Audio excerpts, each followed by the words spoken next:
Welcome. तो चलो आज का क्लास स्टार्ट करते हैं। सबसे पहले तो आपको बता दूं कि ये जो हमारा क्लास है ये क्लास 11th के लिए है एंड आज क्लास 11th का क्लास मैंने बहुत दिनों के बाद स्टार्ट किया है। तो आप सभी, आई होप कि आप सभी जितने भी लोग मुझे देख रहे हो आप सभी न्यू हो हमारे चैनल पे। तो प्लीज अगर आपको क्लास अच्छा लगेगा तो वीडियो को लाइक करना और अगर नहीं अच्छा लगे तो प्लीज डिसलाइक कर देना, ठीक है। तो चलो बिना टाइम वेस्ट किए स्टार्ट।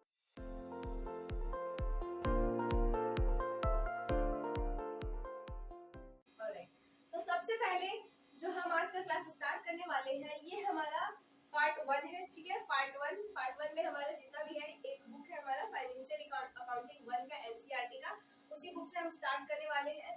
तो उसमें हमारा जो है वो सबसे फर्स्ट चैप्टर है इंट्रोडक्शन टू अकाउंटिंग।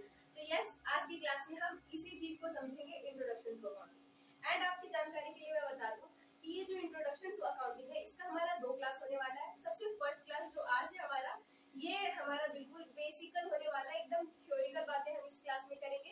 एंड जो सेकंड क्लास होगा इसमें अलग अलग जो टर्म आपको मिलने वाले, बिजनेस टर्म, इन सभी के बारे में, ठीक है। टर्म्स मतलब बोले तो जो न्यू वर्ड आपको मिलने वाले हैं, ठीक है। आप तो अभी क्लास 11th में हो एंड ये आपका सबसे फर्स्ट क्लास होता है, ठीक है। तो इसमें आपको पहले ही बता दिया जाता है कि कौन कौन से वर्ड आपको मिलने वाले हैं, इन सभी वर्ड्स का मीनिंग क्या है और ये यूज कहाँ पे होंगे, ये सभी हम नेक्स्ट क्लास में समझेंगे, ठीक है। सो बिना टाइम वेस्ट किए चलो स्टार्ट करते हैं। सबसे पहले इंट्रोडक्शन टू अकाउंटिंग। देखो सभी ने कॉमर्स चूज किया, इस कॉमर्स में आपका एक सब्जेक्ट है अकाउंट्स। तो सबसे पहले हम आज अकाउंट्स का ही क्लास करते हैं, ठीक है। इसके बाद हमारा अकाउंट्स कंप्लीट होने के बाद हम इकोनॉमिक्स एंड बिजनेस स्टडीज भी स्टार्ट करेंगे। ओके, सो मेक श्योर कि आप हमारे चैनल के साथ जुड़े हो, ठीक है। सो सबसे पहले हम इंट्रोडक्शन टू अकाउंटिंग को ये समझ रहे हैं, अकाउंटिंग का मतलब क्या होता है और इसका इंट्रोडक्शन हमें समझना है, ठीक है। अकाउंटिंग का मतलब क्या है सबसे पहली बात तो अकाउंटिंग का कुछ नहीं, सीधा मतलब है कि जितने भी फाइनेंशियल ट्रांजेक्शन हो रहे हैं, मतलब जितने भी फाइनेंशियल ट्रांजेक्शन का मतलब कि जितने भी मनी में ट्रांजेक्शन हो रहे हैं, ठीक है, मनी में, मुद्रा में, ठीक है। अब ऐसा नहीं है कि आप किसी को मार्कर दे रहे हो उसके बदले में पेन ले रहे हो, तो ये तो बिजनेस ट्रांजेक्शन नहीं हुआ, ठीक है। ये आपका अलग ट्रांजेक्शन हो गया, ये आपने विनिमय कर लिया, ठीक है। तो वो ऐसा नहीं है, वस्तु विनिमय हो गया, ये तो ये नहीं आएगा। आपको अकाउंटिंग में क्या करना होता है कि जितने भी मौद्रिक लेन देन होते हैं, जितने भी कैश में लेन देन हो रहे हैं पैसे से, इन सभी का आपको रिकॉर्डिंग करना है, उसे आइडेंटिफाई करना है एंड फिर उससे आपको एक फाइनल रिजल्ट तैयार करना है, ठीक है। बस यही है अकाउंटिंग।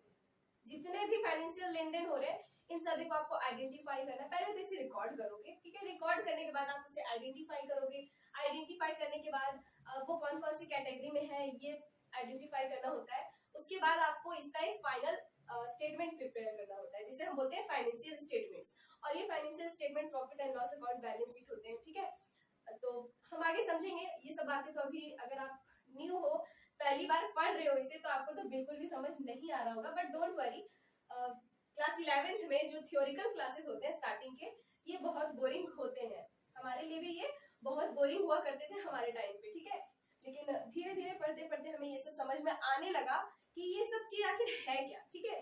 तो अगर आपको ये अभी समझ में ना आए तो आपको इससे बिल्कुल भी डिस्टर्ब नहीं होना, क्योंकि अगर आप अभी डिस्टर्ब हो जाओगे और सोचोगे कि मुझे तो कुछ समझ नहीं आ रहा, बेकार में मैंने कॉमर्स ले लिया, मतलब अकाउंट्स पढ़ रहा, बेकार में मैं अकाउंट्स पढ़ रही हूँ ये वो, तो ऐसा आपको बिल्कुल नहीं सोचना है। क्योंकि स्टार्टिंग के चैप्टर्स जो है, देखो सबसे पहली बात, आप तो स्टार्टिंग से जब पढ़ रहे हो, क्लास 1 से, नर्सरी से जहां से भी पढ़ रहे हो, आपको साइंस पढ़ाया जाता है, आर्ट्स पढ़ाया जाता है, मतलब एसएसटी भी पढ़ाया जाता है, साइंस भी पढ़ाया जाता है। बट ये कॉमर्स के बारे में हमें कुछ नहीं बताया जाता 1 से 10th तक। 11th में आते हैं तो हमें एक न्यू सब्जेक्ट मिलता है कॉमर्स, जिसमें हमें मिलता है अकाउंट्स।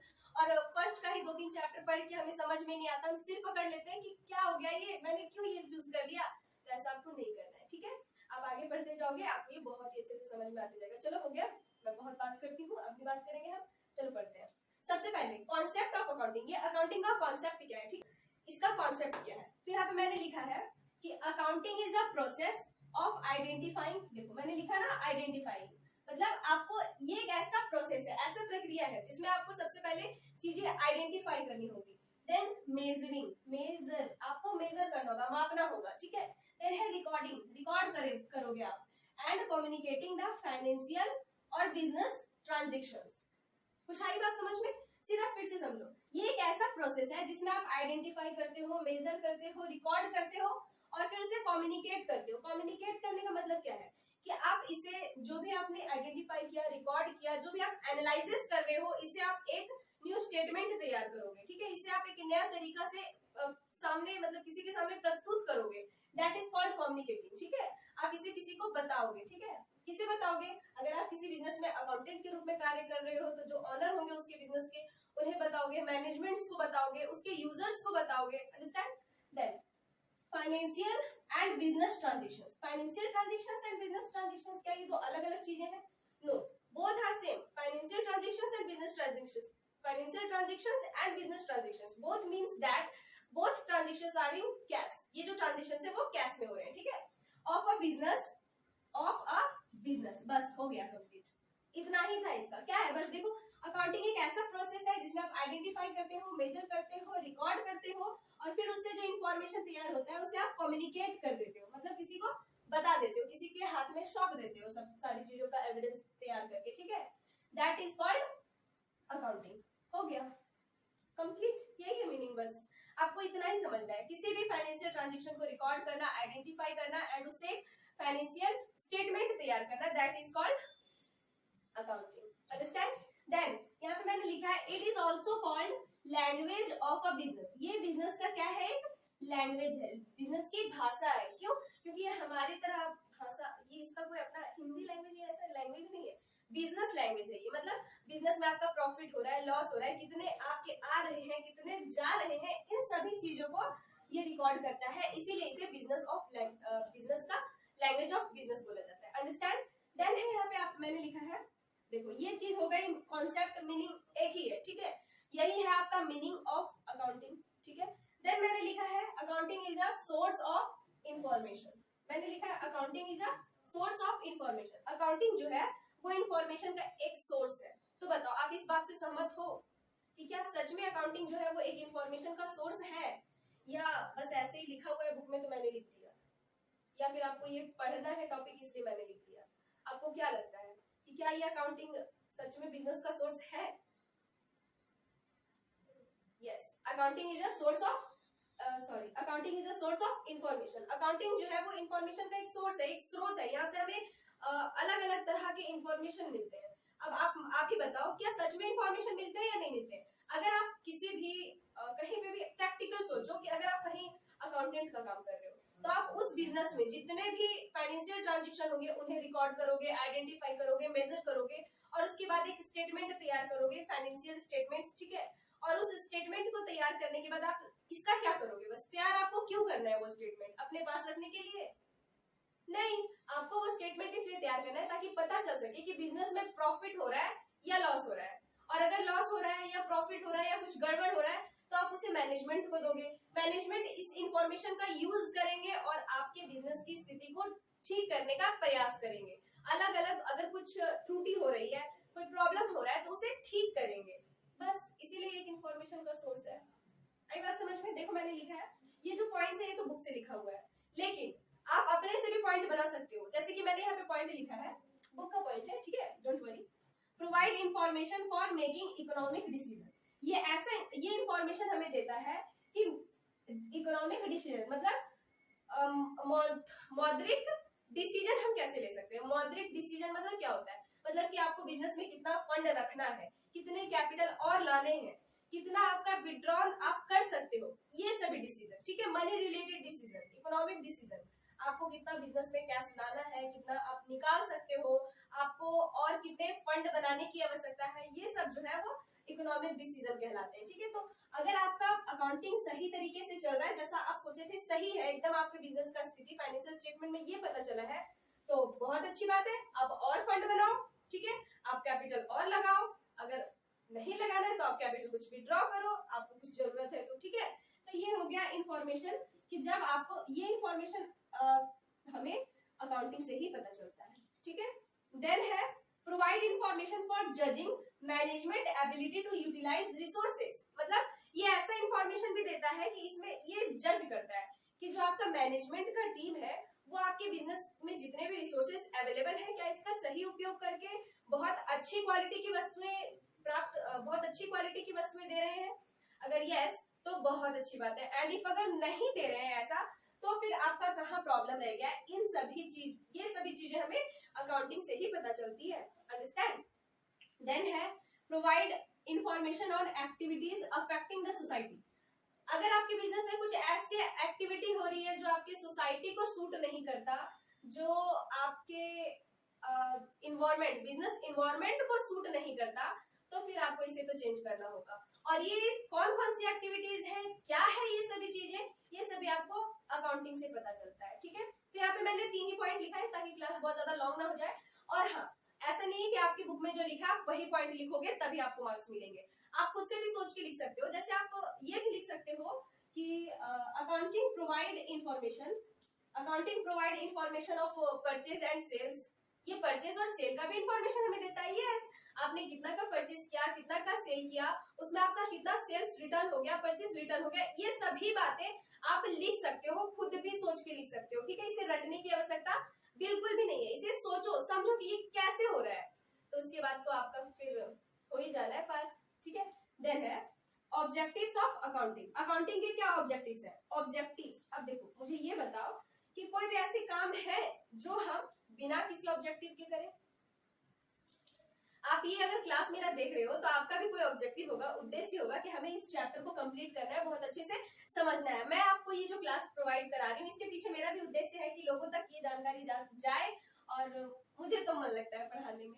देन क्या है ऑब्जेक्टिव्स ऑफ अकाउंटिंग। तो अकाउंटिंग का भी अपना कुछ ऑब्जेक्टिव है, और ये क्या है देखो, to meet legal requirements. To meet legal requirements, legal requirements ये कैसे पूरा करता है, कैसे फुलफिल करता है?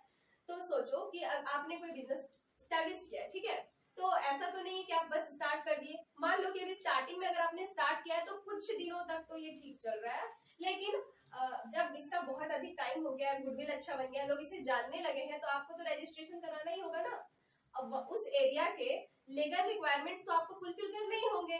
तो आपको क्या करना होगा, अगर आपका बिजनेस एक अच्छा बिजनेस है, वेल चल रहा है, एकदम मस्त वाला, तो आपको तो उसका अकाउंटिंग करवाना ही होगा। और अब आप अकाउंटिंग करवा रहे हो, आप अगर मान लो एविडेंस के रूप में कोर्ट में दे रहे हो कि आपका बिजनेस जो है वो बहुत अच्छा है, ये चल रहा है, वो चल रहा है, आप तो अपने अच्छाई को गिनवाओगे ना, तो ये अच्छाई आप कहाँ से दिखाओगे? बस बोल दोगे हो गया क्या? नहीं। तो ये आपका अकाउंटिंग के दौरान आपके बिजनेस के अकाउंटिंग जितने भी हो रहे होंगे उसमें सब में आपका दिखाया गया होगा। ठीक है, अकाउंटिंग में सारा चीज रिकॉर्ड होगा कि आपके बिजनेस का क्या अच्छाई है, क्या बुराई है, क्या सही है, क्या रॉन्ग है। ठीक है, तो इसलिए आपको जो है वो लीगल रिक्वायरमेंट्स ये फुलफिल करता है कौन? अकाउंटिंग। ठीक है, आई बात समझ में? देन यहाँ पे मैंने लिखा है टू फैसिलिटेट डिसीजन मेकिंग। ये डिसीजन तैयार करने में डिसीजन तैयार करता है। यस, अगर आपको लॉस हो रहा है तो आप अलग से डिसीजन तैयार करोगे, भाई लॉस क्यों हो रहा है, मैंने इतना तो मेहनत किया है, तो ये सब डिसीजन आपको बनाने में अकाउंटिंग से हेल्प मिलता है। Calculation of profit and loss, आ गई ना बात? Calculation of profit and loss मतलब आइडेंटिफाई करोगे, रिकॉर्ड करोगे, मेजर करोगे, बस हो गया काम खत्म। नहीं, आपको वहां पे फाइनेंशियल स्टेटमेंट तैयार करना होता है, आपको प्रॉफिट एंड लॉस अकाउंट तैयार करने होते हैं, देन आपको बैलेंस शीट बनाना होता है। Understand? Trading and profit and loss account हम प्रिपेयर करते हैं। अंडरस्टैंड? आई बात समझ में?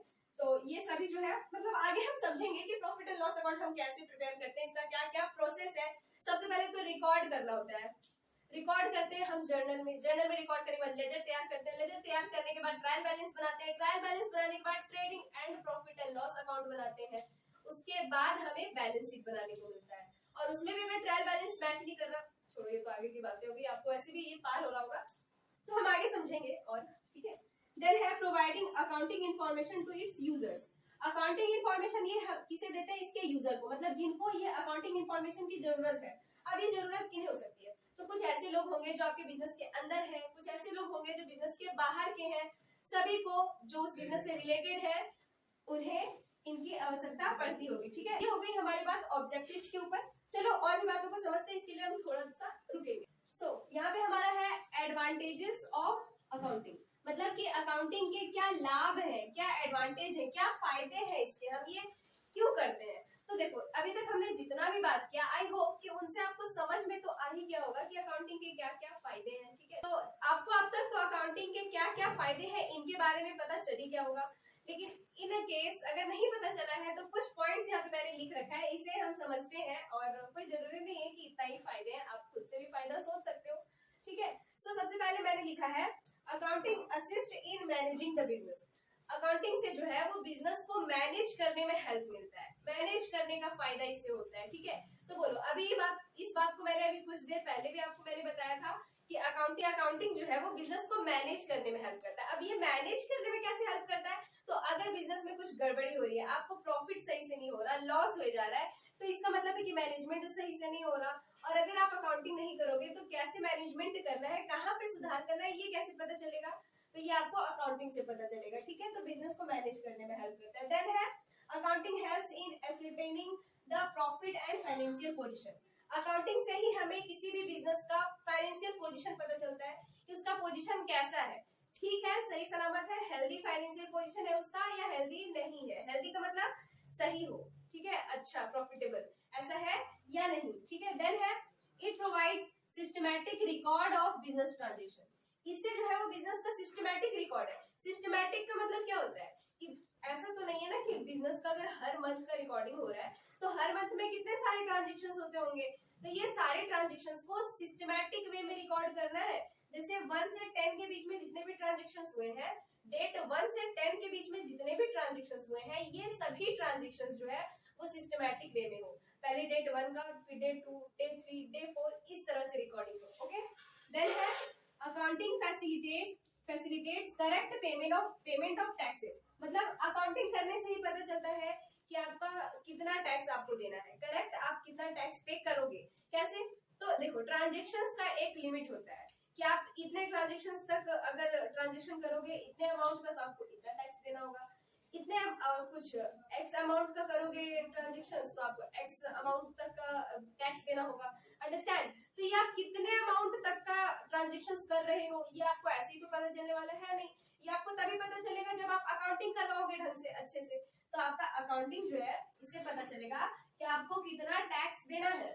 अंडरस्टैंड, चलो ठीक है, यहाँ तक सही है। देन है लिमिटेशंस। लिमिटेशंस मतलब अब कोई भी ऐसा चीज इस धरती पे नहीं है जिसका दो पक्ष ना हो, एक पक्ष अच्छा होता है और एक पक्ष बुरा होता है। तो अकाउंटिंग का भी यहाँ पे वही चीज है। यहाँ पे भी आपको अकाउंटिंग का कुछ अच्छी अच्छी बातें मैंने बताई, अब हम अकाउंटिंग का थोड़ा सा बुराई करेंगे। ठीक है, इसका कुछ लिमिटेशंस को समझेंगे। लिमिटेशंस मतलब सीमा, मतलब कौन से काम ये नहीं कर सकते। ठीक है, तो यहाँ पे है accounting is not fully exact.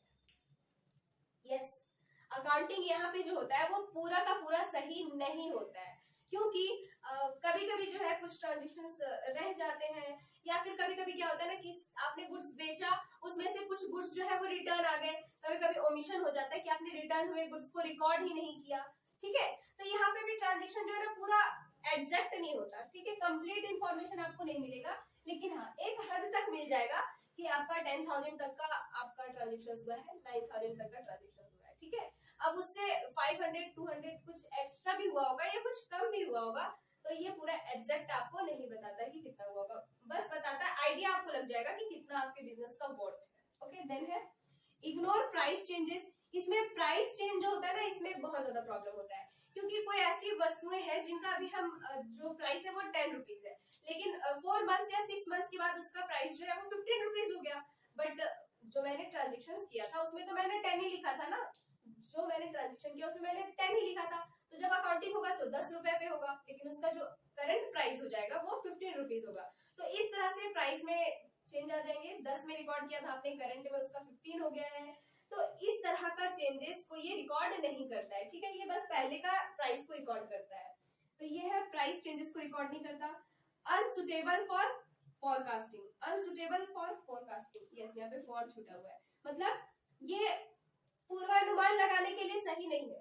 मतलब अगर आप सोच रहे हो कि मेरे बिजनेस का वर्थ जो है अभी 10,000 रुपीज है, तो नेक्स्ट ईयर जो है ये 15 या 20 हो जाएगा, ऐसा बिल्कुल भी नहीं है। क्योंकि अकाउंटिंग को मैंने बोला ना कि ये प्राइस चेंजेस को इग्नोर करता है। देन ये पूरा एग्जैक्ट भी नहीं बताता है, तो हो सकता है कि नेक्स्ट ईयर जो आप सोच रहे हो कि 20,000 हो जाएगा, तो ऐसा ना भी हो। ठीक है, हो सकता है ये 10 के बाद 11 में आ जाए, या 12 या 15 हो जाए, लेकिन 20 ना हो, या कभी कभी हो भी जाए। तो ये फॉरकास्टिंग के लिए सही नहीं है। मतलब अकाउंटिंग इंफॉर्मेशन को देख के आप अगर कोई फॉरकास्ट कर रहे हो, कोई पूर्वानुमान लगा रहे हो, तो ये पूरा एग्जैक्ट भी नहीं होगा। ठीक है, चलो आई बात समझ में। देन है यूजर्स ऑफ अकाउंटिंग इन्फॉर्मेशन, आप जो अकाउंटिंग इन्फॉर्मेशन को तैयार कर रहे हो इसके कौन कौन से यूजर्स होंगे, तो मुझे बताओ कि इसमें कौन कौन से यूजर्स होंगे, हम ये अकाउंटिंग इन्फॉर्मेशन क्यों तैयार कर रहे हैं। तो इसे मैंने आपको स्टार्टिंग में ही बताया, मैनेजर्स होते हैं, गवर्नमेंट होते हैं, गवर्नमेंट एंटिटीज होते हैं, देन शेयर होल्डर्स होते हैं, एंड आपकी कुछ डेटर्स एंड क्रेडिटर्स होंगे, कुछ कस्टमर्स भी होंगे,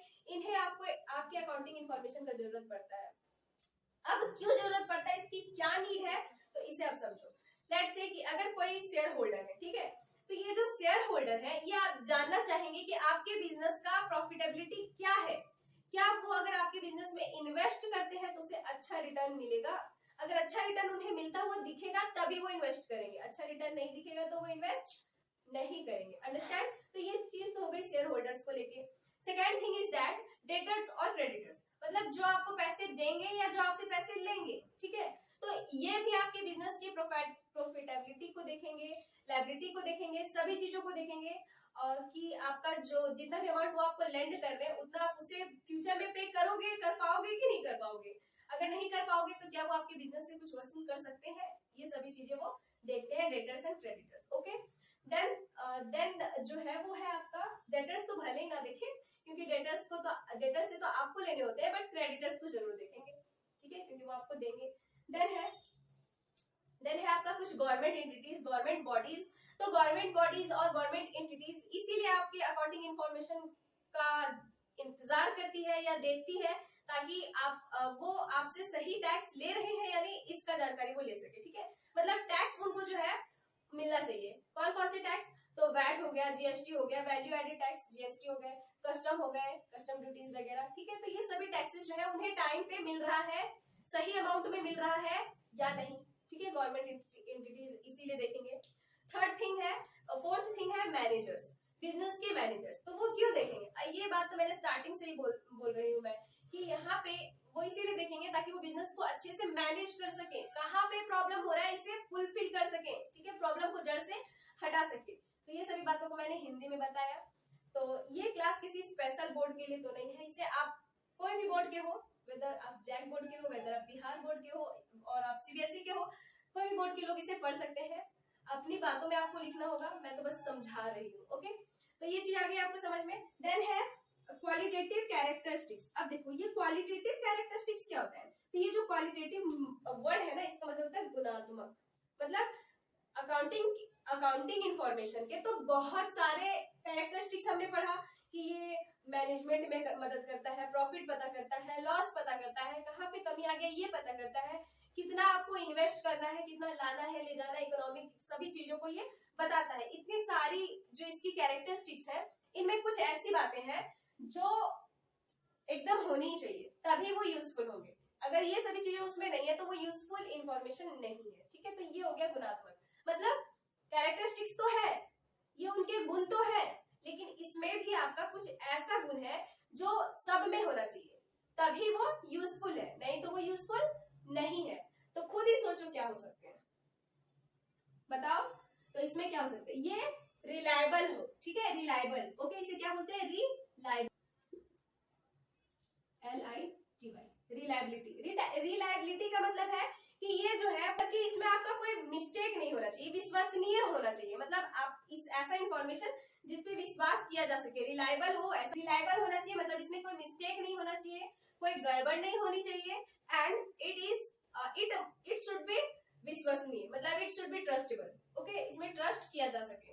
देन है रिलेवेंस। रिलेवेंस मतलब कि ये इंफॉर्मेशन के अकॉर्डिंग हो, ठीक है, ऐसा ना हो कि आपका इंफॉर्मेशन कुछ और ही कह रहा है, मतलब इंफॉर्मेशन मतलब कि आपने इंफॉर्मेशन तैयार किया कि यहाँ पे आपने फर्नीचर पे 5000 रुपीज खर्च किए हैं, तो यहाँ पे ये चीज दिखना चाहिए कि हाँ 5000 रुपीज आपका फर्नीचर में खर्च हुआ है, वो आपका बिजनेस में शो कर रहा है, मतलब आपके फाइनेंशियल स्टेटमेंट में ये चीज दिख रहा है, तो ये एकदम आपका रिलेवेंस होना चाहिए, अर्थपूर्ण होना चाहिए, ठीक है, रिलेवेंस उपयोगी होना चाहिए, रिलेवेंस। देखो मैं सबका मीनिंग लिख दे रही हूँ। रिलायबिलिटी का मतलब है विश्वसनीय, मैं बोल सकती हूँ, ठीक है, विश्वसनीय होना चाहिए, इसे रिलायबिलिटी विश्वसनीयता हो गया। देन रिलेवेंस मतलब उद्देश्यपूर्ण या अर्थपूर्ण होना चाहिए, इसका कुछ अर्थ होना चाहिए, और अर्थ कब होगा, जब आप इसका सही सही इंफॉर्मेशन का उपयोग करके बनाओगे, रॉन्ग बनाओगे तो ये कोई अर्थपूर्ण नहीं हो, इसका कोई अर्थ मीनिंग कुछ निकला ही नहीं। देन है अंडरस्टैंडेबिलिटी, मतलब ये समझ में लोगों को आना चाहिए। ऐसा नहीं कि आप ऐसा इंफॉर्मेशन तैयार कर दिए कि उसे कोई पढ़ ही नहीं पा रहे, कोई समझ ही नहीं पा रहे, तो ये फिर वेस्ट हो जाएगा। ठीक है, तो ऐसा आपको नहीं करना है। तो यहाँ पे अंडरस्टैंडेबिलिटी का मतलब है समझने योग्य, मतलब आपको ये समझ में आना चाहिए। ठीक है, समझने योग्य मतलब समझ में आना चाहिए। मैं लिख देती हूँ समझने योग्य। ठीक है, मुझे इसका एक हिंदी वर्ड नहीं आ रहा, क्या बोलते हैं, तो ये आपको समझ में आना चाहिए। कोई भी लोग इसे अगर खोल के देखे तो डर ना जाए कि ये क्या लिखा हुआ है, ऐसा नहीं, देखे वो उन्हें समझ में आए कि हाँ ये सही चीज है, ये इंफॉर्मेशन करेक्ट है। देन है आपका यहाँ पे कंपेरेबिलिटी, मतलब वो कंपेयर किया जाना चाहिए। पास्ट ईयर का फाइनेंशियल स्टेटमेंट या पास्ट फाइनेंशियल स्टेटमेंट से प्रेजेंट वाला फाइनेंशियल स्टेटमेंट का कंपैरिजन होना चाहिए, ये सही हो। ठीक है, तो यहाँ पे आप लिखोगे मतलब तुलनात्मक, इसका आप तुलना कर सकते हो या नहीं। आई बात समझ में? तो ये कुछ क्वालिटेटिव कैरेक्टरिस्टिक्स है, कुछ ऐसे कैरेक्टरिस्टिक्स है जो होने ही चाहिए किसी भी कीमत पे, तभी वो इंफॉर्मेशन उपयोगी है, नहीं तो उपयोगी नहीं है। सबसे पहले तो वो रिलायबल होना चाहिए, रिलेवेंस होना चाहिए, अंडरस्टैंडेबल होना चाहिए और कंपेरेबिलिटी उसमें होना चाहिए, मतलब वो विश्वसनीय होना चाहिए, ऐसा कि हाँ उस पे लोग विश्वास कर सके। अब उल जुलूल कुछ मत लिख देना। ठीक है, रिलेवेंस अर्थपूर्ण, वो आपके ट्रांजेक्शंस के अनुसार अर्थपूर्ण होना चाहिए, मैच करना चाहिए कि आप जो बोल रहे हो वो आपके बिजनेस ट्रांजेक्शंस में है। देन अंडरस्टैंडेबिलिटी, समझने योग्य होना चाहिए, मतलब समझ में आना चाहिए सबको, कोई दूसरे लैंग्वेज में मत लिख देना। देन है कंपैरेबिलिटी, मतलब तुलनात्मक, उसका तुलना किया जा सके। देन है यहाँ पे role of accounting in business, business में अकाउंटिंग का क्या रोल है। तो ये बोलने वाली बात नहीं है, बिजनेस में अकाउंटिंग का क्या रोल है ये आपको स्टार्टिंग से पता चल गया है कि आपको इसका रोल क्या है। तो इसमें मैनेज करने का रोल है, एंड इसका आप अलग अलग इकोनॉमिक डिसीजन लेने का रोल है, और आपके सोसाइटी के लिए भी इसमें बहुत ज्यादा मतलब इफेक्ट करता है कि आपके सोसाइटी को ये सूट करता है या नहीं, ये सभी चीजें। ठीक है, तो आई होप कि आपको ये क्लास समझ में आ गया। ये थोड़ा क्लास जो है वो लॉन्ग हो गया, and this is only a theoretical class. तो अगर आपको समझ में नहीं आया होगा तो डोंट वरी, क्योंकि ये आपको स्टार्टिंग में रटा हुआ जैसा ही फील होगा, बट अगर आप समझ जाओगे तो फिर ये सभी चीजें तो कुछ है नहीं आपके लिए, आप खुद से भी लिख सकते हो। और हाँ, ये जो हमारा है ना इंट्रोडक्शन टू अकाउंटिंग, इससे 12 मार्क्स का आता है सीबीएसई में। ठीक है, सीबीएसई बोर्ड की मैं बात कर रही हूँ, इसमें 12 मार्क्स के आते हैं, और इसमें भी 2 चैप्टर हम पढ़ेंगे। इंट्रोडक्शन टू अकाउंटिंग हो गया, इसमें बेसिक अकाउंटिंग टर्म्स भी पढ़ेंगे, और जो नेक्स्ट क्लास हमारा होगा वो हम बेसिक अकाउंटिंग टर्म्स पढ़ेंगे, एंड उसके बाद थ्योरी बेस ऑफ अकाउंटिंग इस चैप्टर के बाद सेकंड चैप्टर। ठीक है, सो मिलते हैं नेक्स्ट क्लास में। नेक्स्ट क्लास जो है हमारा बेसिक अकाउंटिंग टर्म्स का होने वाला है। तब तक के लिए bye bye, have a good day, stay happy, stay healthy.